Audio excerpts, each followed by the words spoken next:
नमस्कार विद्यार्थी मित्रांनो, स्वागत आहे सर्वांचं आपल्या YouTube चॅनलवर। मित्रांनो, आजच्या या व्हिडिओमध्ये आपण टीईटी म्हणजे शिक्षक पात्रता परीक्षा तर टीईटी करता महत्त्वपूर्ण असणारा विषय विद्यार्थी मित्रो बालमानसशास्त्र।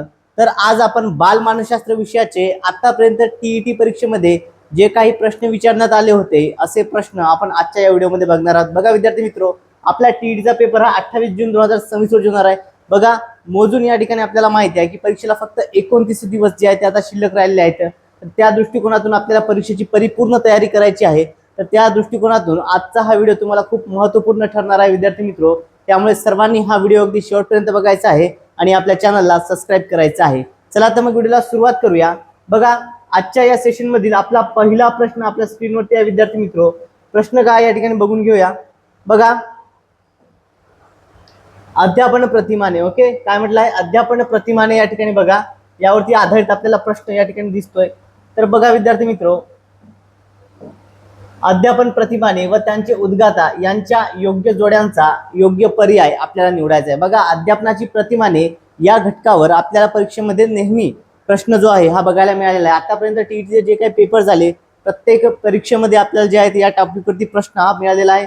बघा, मग आता प्रतिमानांचे जे उद्गाते कोण आहेत या ठिकाणी बघा, स्मरणशक्ती प्रतिमान, सर्जनात्मक प्रतिमान, सामाजिक उच्च प्रतिमान आणि प्रत्यक्ष प्रशिक्षण प्रतिमान। तर विद्यार्थी मित्रो, या ठिकाणी आपल्याला माहिती आहे जे एक सर्जनात्मक प्रतिमान जे आहे, ओके, सर्जनात्मक प्रतिमान, तर हे कोणाचं आहे? सर्जनात्मक प्रतिमान तर हे विल्यम गार्डन यांचं आहे। त्यामुळे ऑप्शन नंबर ए याचा असणार आहे, म्हणजे 2चं हे आपण या टाइम जाऊ शकतो। सामाजिक पृच्छ प्रतिमान जे आहे हे बायरन यांचं आहे, ओके, म्हणजे 2-3चं ब या ठिकाणी। आता राहिले विद्यार्थी मित्र स्मरणशक्ती प्रतिमान आणि प्रत्यक्ष प्रतिमान। तर आता आपल्या ठिकाणी बाकीचे लक्षात ठेवण्याची गरज नाही, तुम्ही की नाही सर्जनात्मक लक्षात द्या। सर्जनात्मक विल्यम गार्डन यांचं हे लक्षात जरी ठेवलं तर आपल्याला बघा 2चं अ कुठे दिसतं या ठिकाणी बघा, 2 साठी अ फक्त आपल्याला 2 ठिकाणी दिसतं आणि 3चं ब जे आहे 3चं ब या ठिकाणी दिसतं। त्यामुळे ऑप्शन नंबर 3 हे या प्रश्नाचं योग्य उत्तर, म्हणजे 1चं काय आहे?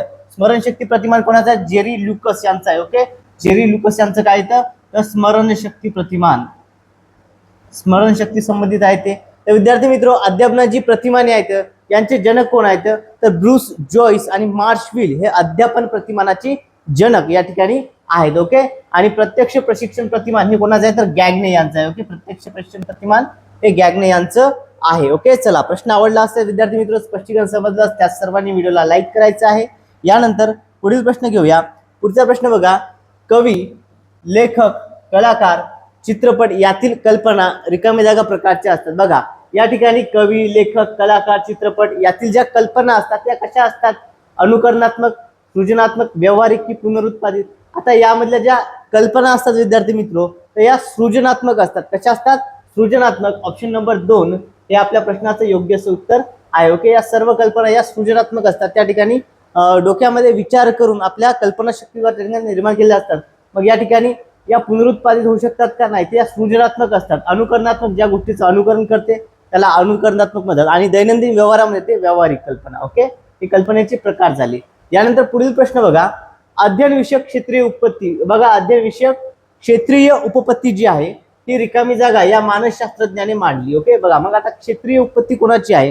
Kurt Lewin, Skinner, Albert Bandura आणि कोहलर। तर विद्यार्थी मित्रो, क्षेत्रीय उपपत्ती ही कर्ट लेविन यांची आहे। ऑप्शन नंबर 1 कर्ट लेविन हे आपल्या प्रश्नाचं योग्य उत्तर आहे, ओके। यांची काय अध्ययन विषय कोणती आहे? तर क्षेत्रीय उपपत्ती, क्षेत्रीय उपपत्ती आहे कर्ट लेविन यांची। त्यानंतर विद्यार्थी मित्र स्किनर आपल्याला माहित आहे, ओके, स्किनरने कबुतरावरती प्रयोग केला होता।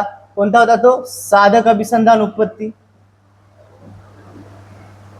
ही उपपत्ती कोणती आहे? तर साधक अभिसंधान ही उपपत्ती आहे स्किनर यांची।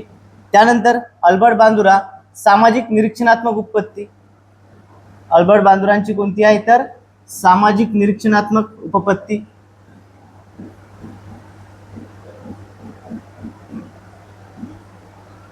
ओके। त्यानंतर कोहलर मर्मदृष्टी म्हणजे समाकारवादी। कोपका कोहलर यांचे मर्मदृष्टी म्हणजेच काय? तर समाकारवादी किंवा समष्टीवादी विद्यार्थी मित्र, ओके, समाकारवादी किंवा समष्टीवादी उपपत्ती म्हणून देखील ओळखल्या जाते।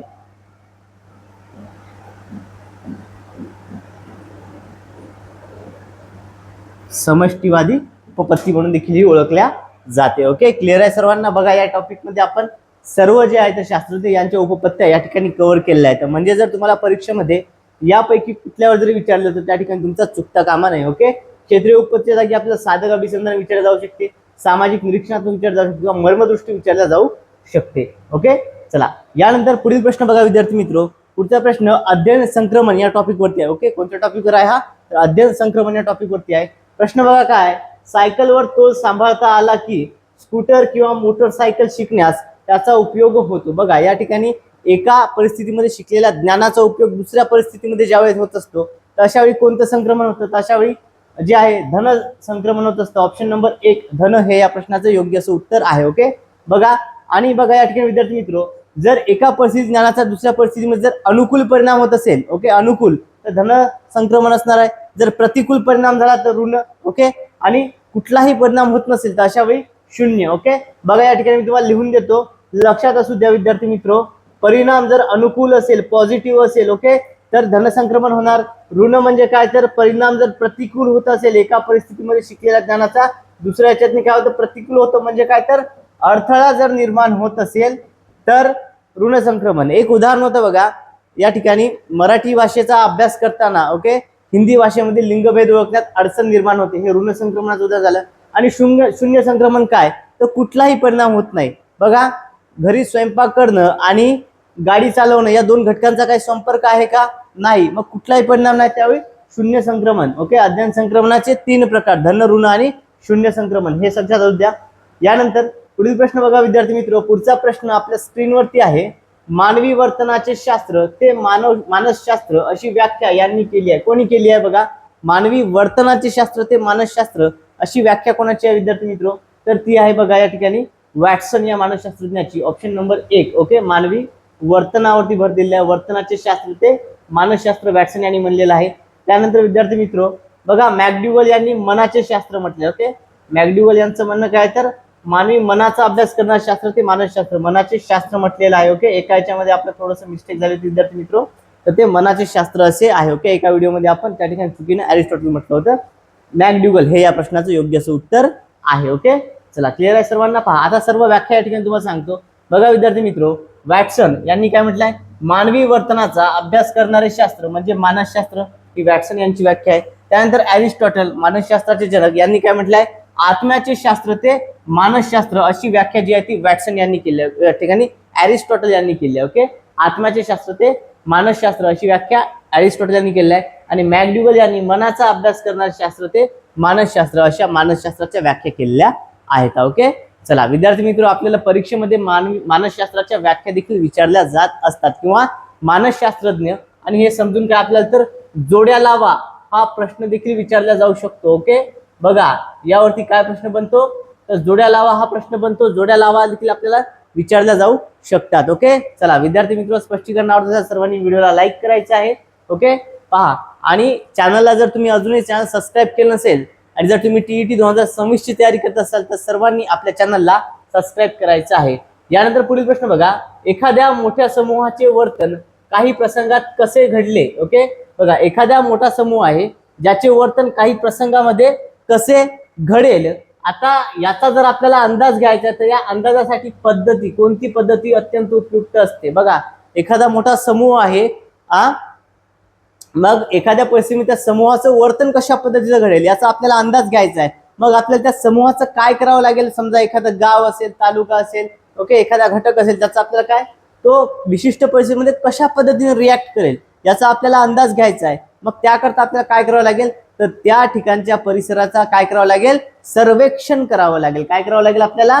सर्वेक्षण करावं लागेल. मग त्यामुळे काय, तर सर्वेक्षण हे आपल्या प्रश्नाचं योग्य असं उत्तर असणार आहे विद्यार्थी मित्र. ओके, बघा पहा विद्यार्थी मित्र, अतिशय सोप्या पद्धतीने आपण या ठिकाणी सर्व टॉपिक समजून घेत आहे. आत्मनिरीक्षण म्हणजे काय, तर बघा आत्मनिरीक्षणामध्ये व्यक्ती स्वतःचे निरीक्षण स्वतः करत असतो. ओके, स्वतः केले निरीक्षण म्हणजे आत्मनिरीक्षण होय.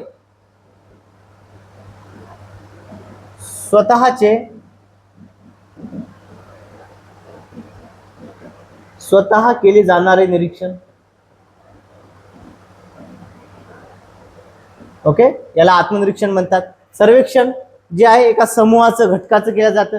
प्रायोगिक पद्धत, एक प्रयोग करून एका विशिष्ट घटकावरती प्रयोग करून जो रिप्लाय या ठिकाणी प्रतिसाद मिळतो ते प्रायोगिक पद्धती आणि जीवन वृत्तांत संपूर्ण जीवनाचा जर आपल्याला आढावा घ्यायचा असेल तर अशा वेळी कोणती पद्धती जीवन वृत्तांत पद्धतीचा वापर केला जातो. ओके, चला यानंतर विद्यार्थी मित्र बघा स्पष्टीकरण बघा. सर्वेक्षण पद्धतीचा उपयोग अनेक क्षेत्रामध्ये केला जातो.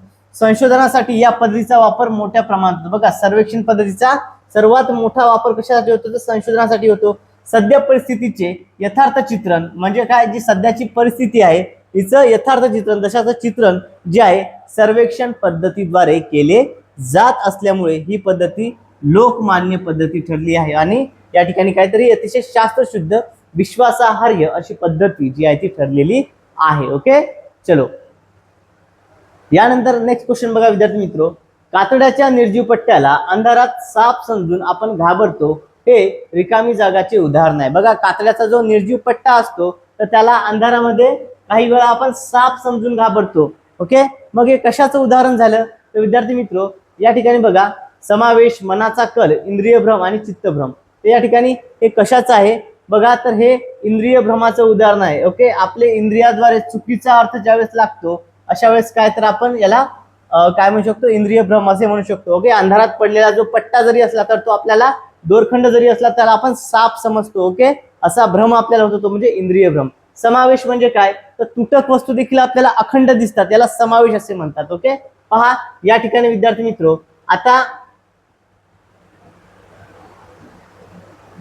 बघा आता या ठिकाणी मी काही छोटे छोटे डॉट मारले, मात्र तुम्ही जर एका पद्धतीने याला बघितलं तुम्ही याला काय म्हणता तर तुम्हाला हे असं त्रिकोण दिसतं. काय दिसतं हा त्रिकोण दिसतो. मग हे काय झालं तर हे समावेश झाला. ओके, तुटक घटक आपल्याला एकत्र वाटणे एकच आहे असं वाटणं म्हणजे या ठिकाणी समावेश झाला. चित्तभ्रम, चित्तभ्रम बाबा विद्यार्थी मित्रो ज्यावेळेस आपण एखाद्या अंधारामध्ये झुडपाकडे बघतो तर आपल्याला ती आकृती जी आहे ओके चित्तभ्रम आहे. या ठिकाणी मनाला भ्रम होत असतो त्या ठिकाणी, जसं की मृत व्यक्ती जी आहे ती आपल्या आजूबाजूला असणे असा भास होणे ते चित्तभ्रमाचं एक उदाहरण झालं. ओके, क्लिअर आहे सर्वांना. आणि मनाचा कल, मनाचा कल बघा आपल्याला या ठिकाणी तुम्हाला सांगतो बघा या ठिकाणी या टाइप मध्ये जर तुम्ही बघितलं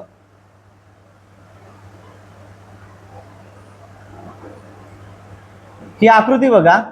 ओके, ही आकृती बघा विद्यार्थी मित्रो. आता या ठिकाणी या आकृतीमध्ये आपल्याला हे एका टाइपचं जर पुस्तक आपण बघितलं तर आपल्याला काय वाटतं हे पुस्तक उघडं आहे असं वाटतं. ओके, उघडं आहे की बंद आहे याचा निश्चित अंदाज त्या ठिकाणी येत नाही. मग या ठिकाणी बघा कोण्या दिशेला उघडलं आणि कोण्या दिशेला बंद आहे हे समजत नाही, याला मनाचा कल असे म्हणतात. आपण जो विचार करू त्याला त्या पद्धतीनं आपल्याला बघता येतं म्हणजे मनाचा कल. ओके, क्लिअर आहे सर्वांना. चलो यानंतर बघा विद्यार्थी मित्र स्पष्टीकरण काय आहे या ठिकाणी. इंद्रिय भ्रम बघा उद्दीपक अस्पष्ट असला, उद्दीपक जो आहे जो आपल्याला डोळ्यानं दिसतो तो म्हणजे उद्दीपक. ओके, तो अस्पष्ट असला आणि पार्श्वभूमी बदललेली असली तर ज्ञानेंद्रियाकडून त्या ठिकाणी चुकीचा अर्थ जो आहे तो लावला जातो. या ठिकाणी दोन उदाहरणं आहेत आणि ही दोन्ही उदाहरणे आपल्याला परीक्षेमध्ये विचारण्यात आलेली आहेत. आगामी परीक्षेमध्ये देखील ही उदाहरणे विचारण्याचे चान्सेस आहेत विद्यार्थी मित्रो. या ठिकाणी हे सर्व नोट डाऊन करून घ्यायचं आहे. ओके, बघा एक म्हणजे काय तर पहा विद्यार्थी मित्रो या ठिकाणी कातड्याच्या निर्जीव पट्ट्याला अंधारात साप समजून आपण घाबरून जातो. दुसरं म्हणजे पाणी असलेल्या काचेच्या भांड्यात ठेवलेली लाकडी पट्टी जी आहे ती आपल्याला वाकडी आहे असं जाणवते. हे देखील इंद्रिय भ्रमाचं उदाहरण झालं. ओके, चलो यानंतर नेक्स्ट क्वेश्चन बघा विद्यार्थी मित्रो. प्रश्न काय आहे, प्रश्न असा आहे की साधक अभिसंधान उपपत्तीचा ओके म्हणजे साधक अभिसंधान पद्धतीचा उद्गाता कोण आहे म्हणजे या उपपत्तीचा जनक कोण आहे असा प्रश्न आपल्याला विचारण्यात आलेला आहे.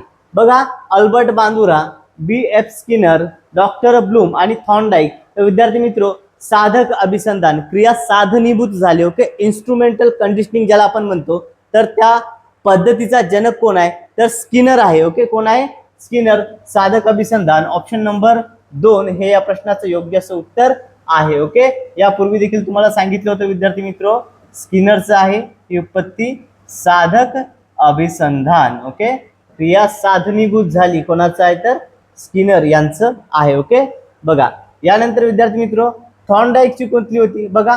थॉर्नडाईकची मांजर होती या ठिकाणी प्रयत्न प्रमाद. ओके, थॉर्नडाईकची कुठली आहे तर प्रयत्न प्रमाद ही आहे. पॅवलॉनचं होतं अभिजात अभिसंधान. ओके, पॅवलॉन एक अभिजात. अल्बर्ट बांदुरा सामाजिक निरीक्षणात्मक यापूर्वी आपण बघितलंय.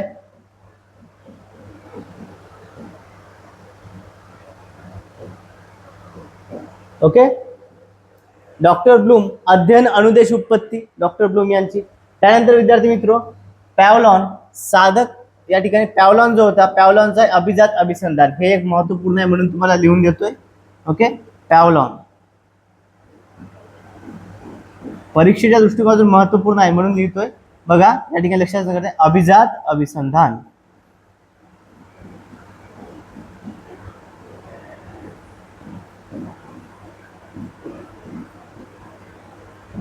ओके. पॅव्हलॉनचं काय, अभिजात अभिसंधान उत्पत्ती जी आहे ती पॅव्हलॉन या मानसशास्त्रज्ञाची आहे. यानंतर बघा पुढील प्रश्न विद्यार्थी मित्र, कोणतीही गोष्ट, बघा कोणतीही गोष्ट जाणून घेण्यासाठी मनाने केलेली धडपड म्हणजे रिकामी जागा होय. बघा कुठल्याही पद्धतीची गोष्ट असो, कुठलीही गोष्ट जाणून घेण्यासाठी मनाने केलेली धडपड म्हणजे काय, विस्मरण, स्मरण, अवधान की कल्पना. तर एखादी गोष्ट जाणून घेण्यासाठी आपल्या मनाने केलेली धडपड म्हणजेच काय, अवधान होय. याला काय म्हणतात, अवधान असे म्हणतात.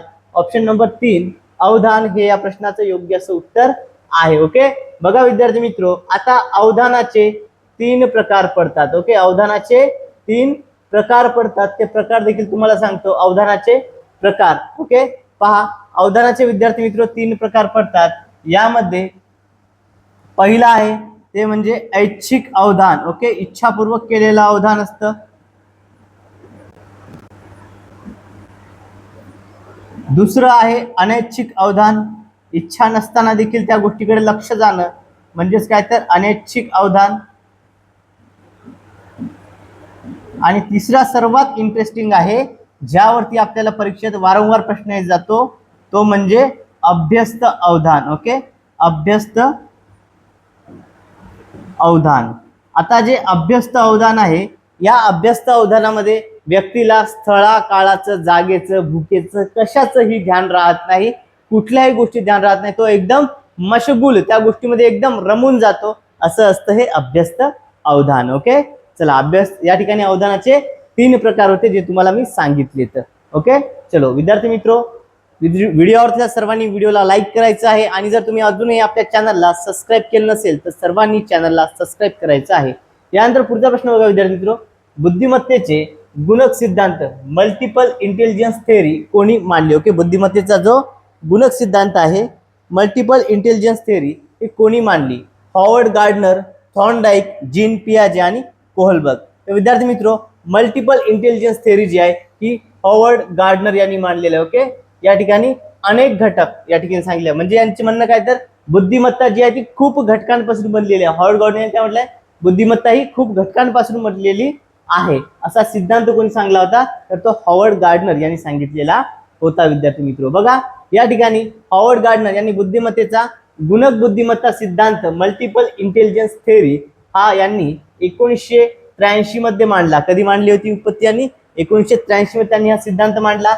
आणि या सिद्धांतानुसार बुद्धिमत्ता ही एकच नसून अनेक प्रकारची असते. ओके. बुद्धिमत्ता काय एकच आहे का, नाही, ही अनेक प्रकारची आहे, ज्यामध्ये अवकाशीय बुद्धिमत्ता, मानसशास्त्रीय बुद्धिमत्ता, ओके, संख्याशास्त्रीय बुद्धिमत्ता, सामाजिक बुद्धिमत्ता, जीवशास्त्रीय बुद्धिमत्ता, असे बुद्धिमत्तेचे विविध घटक त्यांनी मांडले. विविध प्रकारची बुद्धिमत्ता ही जी आहे आपण जी बघतो ही हॉवर्ड गार्डनर यांनी दिलेली देणगी आहे, या ठिकाणी त्यांनी केलं आहे. यांनी सुरुवातीला 7 प्रकारच्या बुद्धिमत्तेचा उल्लेख केला, नंतर त्या 7 वरून 8 आणि 8 वरून पुढे अशा 9 अशा प्रकारच्या या बुद्धिमत्ता ज्या त्या वाढत गेलेल्या आहेत. ओके. क्लिअर आहे सर्वांना. बघा विद्यार्थी मित्र, अशा पद्धतीने आपण डिटेलमध्ये सर्व प्रश्नांचं सविस्तर स्पष्टीकरण घेत आहोत, कारण की जर या ठिकाणी आपल्याला कुठल्याही पॉइंटवर जर प्रश्न आला तर त्या ठिकाणी आपला तो चुकता कामा नये विद्यार्थी मित्र. ओके. चला बघा विद्यार्थी मित्र, यानंतर नेक्स्ट क्वेश्चन पहा, महत्वाचा, ओके बघा सॉरी व्यक्तिमत्वाचा, ओके, व्यक्तिमत्वाचा आयडी, इगो आणि सुपर इगो चा जो सिद्धांत आहे, हा सिद्धांत कोणाचा आहे. IMP प्रश्न आहे विद्यार्थी मित्र, नोट डाऊन करून घ्या. व्यक्तिमत्वाचा म्हटलं या ठिकाणी आयडी, इगो, सुपर इगो हा जो सिद्धांत आहे हा कोणाचा आहे, ॲडलर, कोहलबर्ग, एरिक्सन की फ्राईड. तर हा सिद्धांत सिग्मंड फ्राईड या मानसशास्त्रज्ञाचा आहे. कोणाचा आहे, सिग्मंड फ्राईड. या सिद्धांताला जो आहे विद्यार्थी मित्र काय म्हणतात, तर मनोविश्लेषणात्मक सिद्धांत म्हणून देखील ओळखल्या जाते.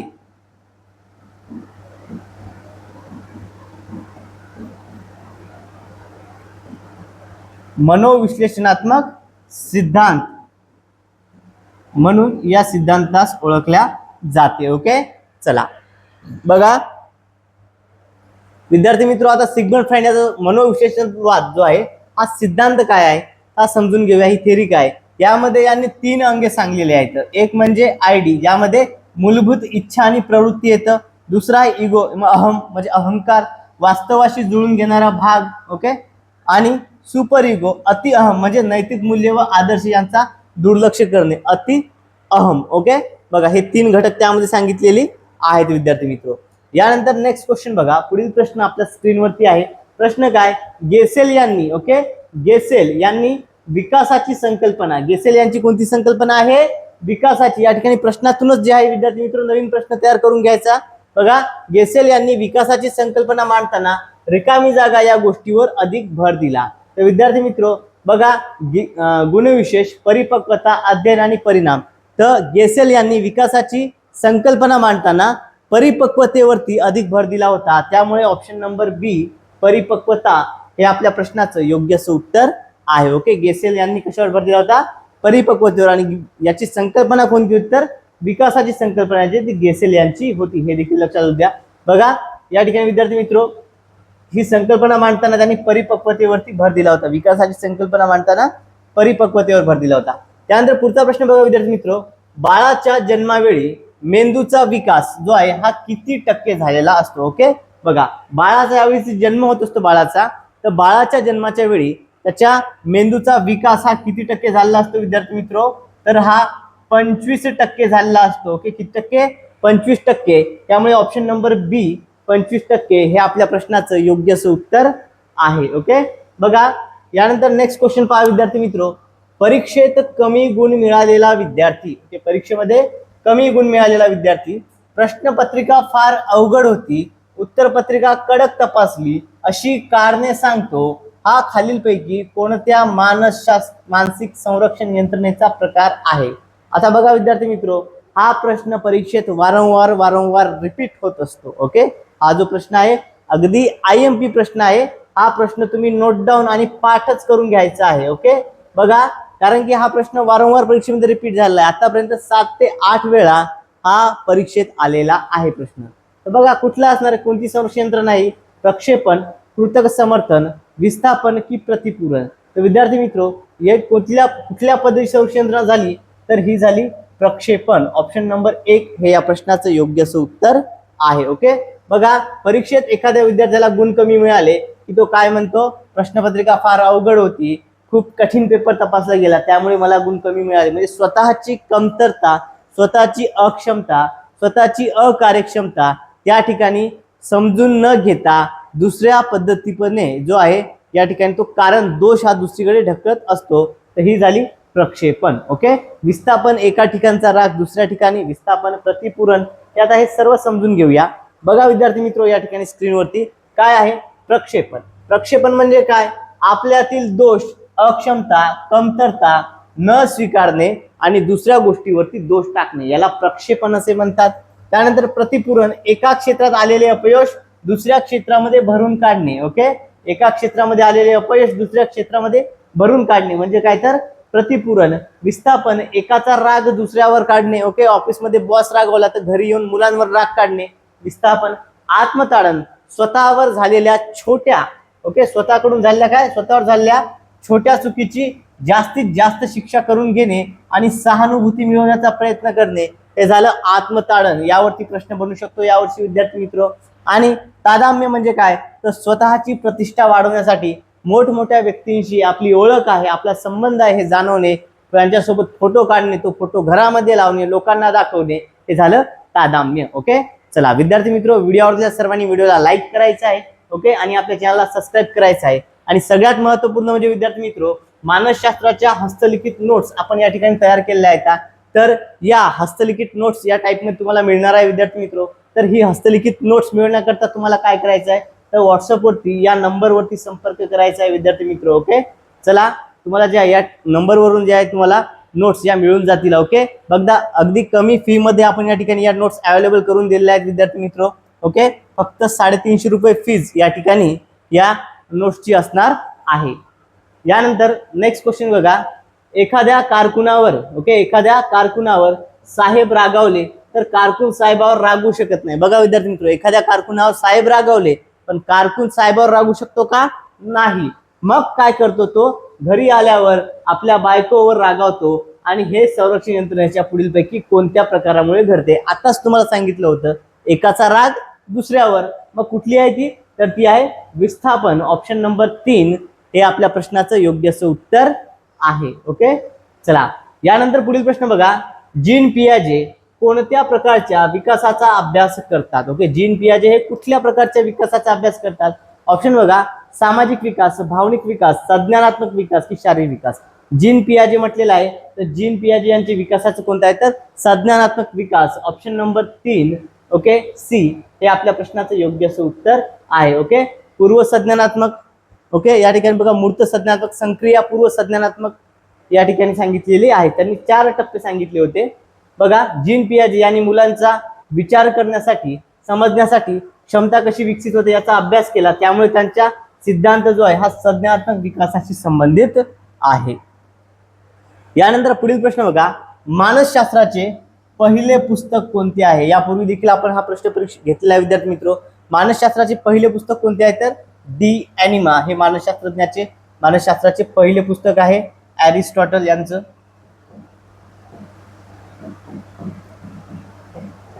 त्यानंतर रिपब्लिक कोणाचा आहे? प्लेटो.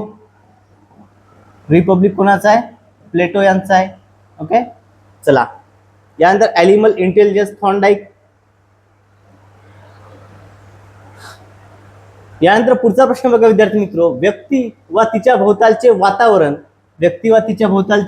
वातावरण यांच्यातील आंतरक्रियातून प्राप्त झालेल्या मर्मदृष्टीद्वारे समस्या सोडवल्या जातात असे रिकामी जागा यांचे मत आहे. आताच मी तुम्हाला यापूर्वी सांगितलं होतं,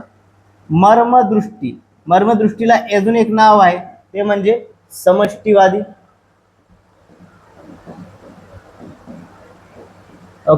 समाकारवादी. तर ही उपपत्ती हे कोणत्याचं म्हणणं आहे? आसुबेल, लेविन, पॅव्लॉन की कोहलर? तर ही उपपत्ती आहे विद्यार्थी मित्र मर्मदृष्टी कोहलर यांची. ऑप्शन नंबर 4 कोहलर हे या प्रश्नाचं योग्य असं उत्तर आहे. बघा, यांनी विद्यार्थी मित्र चिंपांझी माकडावरती प्रयोग केला होता याकरता, आणि त्याचं नाव काय होतं? तर त्याचं नाव होतं सुलतान. सुलतान नावाच्या माकडावर काय कोहलर यांनी हा प्रयोग केला होता, आणि हा प्रयोग करून त्यांनी हा सिद्धांत जो आहे मर्मदृष्टी द्वारे प्रत्येक समस्या सोडवणे हा सिद्धांत त्या ठिकाणी त्यांनी सिद्ध केला होता. चलो, क्लिअर आहे सर्वांना? चला बघा, यानंतर पुढचा प्रश्न बघा विद्यार्थी मित्र, हा प्रश्न रिपीट आहे. सायकलवर तोल सांभाळता आला की स्कूटर किंवा मोटरसायकल चालवून त्याचा उपयोग होतो. हे रिकामी जागा संक्रमणाचे उदाहरण आहे. अध्ययन संक्रमणाचं कोणतं आहे? धन. पॉझिटिव्ह, प्रतिकूल, अनुकूल असेल तर धन, प्रतिकूल असेल तर ऋण, आणि कुठल्या पद्धतीचं नसेल तर न्यूट्रल असेल तर 0 हे या पद्धतीनं आहे. यानंतर पुढचा प्रश्न बघा, चित्रकार. हा प्रश्न परीक्षेत वारंवार रिपीट झालेला आहे. चित्रकार चित्र रेखाटण्यात इतका रंगून जातो की त्याला स्थळाकाळाचे भान राहत नाही. हे रिकामी जागा अवधानाचे उदाहरण आहे. बघा, चित्रकार चित्र काढताना इतका मशगूल, इतका रंगून जातो की त्या ठिकाणी त्याला स्थळाकाळाचे भान राहत नाही. हे रिकामी जागा अवधानाचे उदाहरण आहे. आता कुठल्या अवधानाचे 3 प्रकार मी तुम्हाला सांगितले होते, ऐच्छिक, अनैच्छिक आणि अभ्यस्त. तर हा कुठल्या अवधानातील प्रकार झाला? तर हा अभ्यस्त अवधानाचा प्रकार झाला. ऑप्शन नंबर 1 अभ्यस्त हे या प्रश्नाचं योग्य असं उत्तर आहे. बघा, अनैच्छिक म्हणजे काय? एखाद्या गोष्टीकडे लक्ष नसताना देखील आपल्याला जाते.